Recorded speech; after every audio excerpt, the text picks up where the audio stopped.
All right, I gotta say, Mr. Douglas, as somebody who goes back to *Romancing the Stone* and *War of the Roses* all the time, I feel that you guys did a wonderful job in sort of honoring those things in the interaction that you do have with Kathleen Turner as your ex-wife, as Sandy's ex-wife.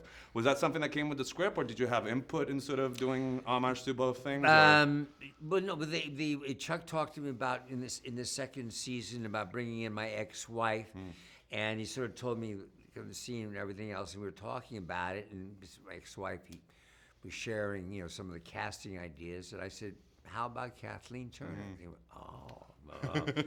And I called Kathleen up and asked her, "She was a favor or whatever else." She said, "Yeah," and yeah, it worked out great. Yeah, it does. I mean, she just. We just fell right in, even though it was a phone conversation. I did my half, way before her. And she's somewhere. Let's not say where. Yeah, right.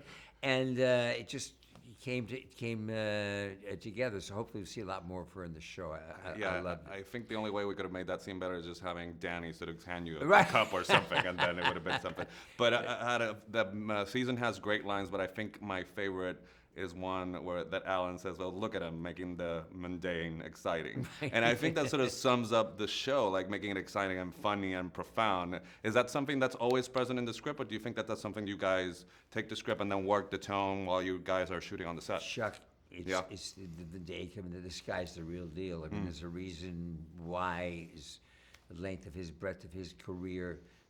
He's spot on, word on. People ask me, "Oh, you do a lot of improvising?" I say, "No, we don't improvise." No. Paul Reiser, who's a wonderful actor who plays my daughter's new boyfriend. Yeah. He probably gets more leeway as a stand-up comic, because Chuck's known him for like 20 or 30 years. But in my recent relationship with Chuck, no, we're bang on, and he's just so right. I mean, he'll correct an and a but and a the. Wow. And he's always right. Always right. He kills me. I hate to admit it. All right, so let me ask you this. Sandy has sort of a speech that he gives about comedy in one of his classes. Do you agree about sort of not making a distinction? An actor should make a distinction between drama and comedy. And then sort of Paul Reiser has other ideas. Do you agree with Sandy on that matter? I do. Yeah. I do. I think as I'm learning about comedy, and it really is, listen, how many funny friends we got? We all cherish our funny friend. Also the ability of humor. And then, one of the reasons I love what you're dealing with Alan Arkin, and seeing a guy from Second City and how good he is on timing. And all of that. So I think you have to be truthful more than anything else, especially in comedy, is trying to find a truthfulness and to listen. The timing part, you just either have it inherently, or you just got to learn it more and more. And I find I'm getting better at it the more episodes I have. You're fantastic at it. But my last question would be, I think this is only the 5th time you've gotten to play the same character more than once.